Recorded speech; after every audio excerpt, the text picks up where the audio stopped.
CSI project was funded by Eric's development partners from Sweden. It had three main objectives.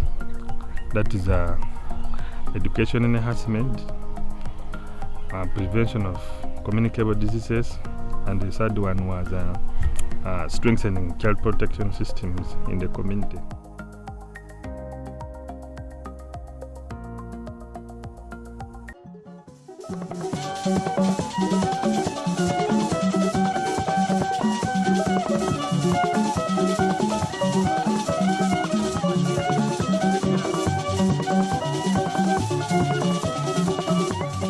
In education, we had issues of dropout, early marriages, poor enrollment in schools, and the project has been addressing quality issues in the schools to see that we improve on the enrollment, we reduce on dropout, and also we motivate teachers to help the learners to support the children to improve on their performance.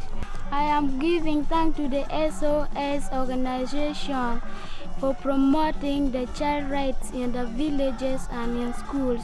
When the SOS organization were not there, they used to cane us in school and in the communities. But when the organization came, the teachers were not now caning us. We were free in the environments. Now we read our books as we want. We did anything we want. Now I'm giving thanks to the SOS for promoting child rights in school and in the environment. The status of the school when I came, the challenge that I met were the following. One, there was low parent contribution, low parent attendance in meetings, escape of the children at school, high dropout rate, late coming of the teachers. So what we did in 2016 with the help of the SOS, we were trained on how to come up with what we call the school development plan. And indeed we did that one for 5 years. So with the parent engagement, what we did, we had agreed that all the teachers have to be accommodated at school. Indeed, I'm very happy as I speak right now. By the end of this term, we'll find all the teachers are accommodating at school. They trained us on how we can manage the sanitation. They even supported us with what we call the tools, the wheelbarrow, the hose, the panga.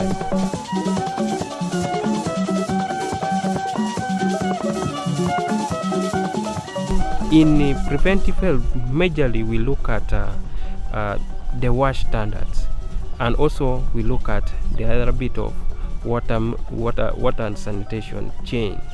We need families to have the minimum wash standard, of which an ideal homestead should have. One is the latrine, which is key for disposal of those waste.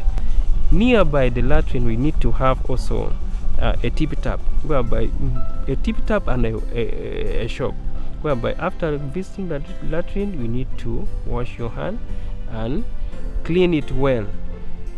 And within also the homestead, we need to have the drying racks. These are where we can keep our utensils after washing, because when we wash and we take directly to the house, at times it is contaminated still with germs, but with the heat and whatever, the germs are cleared and it makes it easy to use it for other purpose. Also in the homestead, we need to have a rubbish pit where all this waste from the kitchen, from maybe the compound we sweep, we need to take all this rubbish to the pit. Also in that element of preventive health, also we look at the water chain. The water chain, at the water point, we have the water user committee.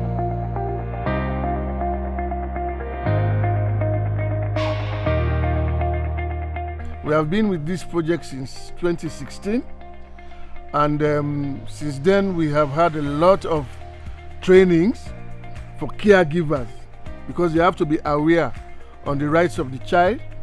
Then we strengthen the structure, the sub-county and the community. We usually train them to know and recognize the rights of children. And finally, for the children themselves, we also engage them for them to know how to express themselves for them to know their rights. We usually conduct exchange visits. We go to one school, we take children there, we go to another school, and they converse. We create a platform for them to exchange ideas and experience. This project has been implemented for 3 years, and we have been in close partnership with the community structures, sub-county, and the district. ERICS has done a lot. I remember in Objective 1, which talks of education, there have been a lot of activities done there. We have built the capacity of teachers. We have had also exchange visits for teachers where they have been having experience sharing with other teachers in other districts. So it helped them a lot. Before ERICS, SMC and PTA had no monitoring records, but now when you go to schools, they will be having all the monitoring records. We had a problem on wash facilities. Always people did not know even how to use a latrine. The level of latrine coverage at the sub-county had been low, but during the implementation of the project and Objective 2, we have had improvement in the level of people having latrine at the sub-county. I will appreciate always what ERICS has done, building capacity of WAP. Right now WAP are doing a great job. They are now facilitating. We have a lot of activities during child protection. We have also debates, we have also exchange visits for pupils who are also encouraging, and now they have good participation. We want to thank ERICS. They provided the fund, but they did it through SOS Uganda, SOS International Uganda. And they have been flexible. They are very, very good. They are very different from other donors.